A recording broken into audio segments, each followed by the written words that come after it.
দেখুন, অস্টিওআর্থ্রাইটিস বলতে গেলে আমাদের হাঁটুতে যে দুটো হাড় হয় উপরের দিকে নিচ থেকে, এই হাড়ের মাঝখানে জেল থাকে, যে জেলের নাম হচ্ছে সাইমিক ফ্লুইড। এই যে কার্টিলেজটা যখনই শেষ হয়ে যায়, মানে বলতে পারেন একটা নরম গদি, দুটো হাড়কে জয়েন্ট হতে দেয় না।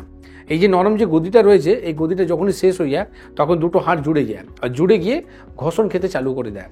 এটা হচ্ছে বলতে পারেন কি আফটার 40 এই রোগটা সবারই হয় কম বেশি করে। এই রোগটা হওয়ার একটা হওয়ার কারণ হচ্ছে, যেটা হচ্ছে যদি আমরা কোনো রকম যদি স্পোর্টস করি, খেলাধুলা করি, কোনো রকম যদি চোট লেগে যায়, চোট লেগে যাওয়ার পর লিকেজ হয়ে যায় ফ্লুইডটা, তাহলে কিন্তু এই সমস্যাটা হয়। বা অত্যধিক যদি আমরা পরিশ্রম করি, সাইক্লিং করছি বা অত্যধিক পরিশ্রম করছি, স্পোর্টস মধ্যে রয়েছি, তাহলে কিন্তু এই জেলটা শুকিয়ে যায়, তারপর এটা ঘষণ খেতে চালু হয়। তো জেলটা কিভাবে তৈরি করা যাবে, এটা যেমন রাস্তা যদি বলা যায় মডার্ন মেডিসিনে কোনো চিকিৎসা নেই, আপনাকে বলে দেবে ক্যালসিয়াম বড়ি খান, তাতে কী হবে? কিছুই হবে না।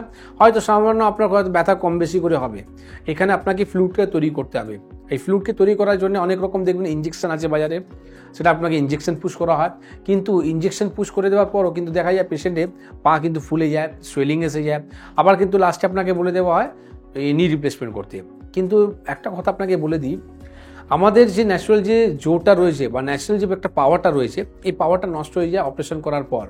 আজকে আপনি দেখুন, আমাদের যে জেল তৈরি করার জন্য খুব একটা সুন্দর রাস্তা রয়েছে, সেটাকে বলা হয় জানুবস্তি। পঞ্চগম থেরাপির মধ্যে একটা পার্ট আছে জানুবস্তি, নালুকা। এই যে পার্টটা রয়েছে না, এখানে কী করে পার্টিকুলারলি জেলটা তৈরি হয়।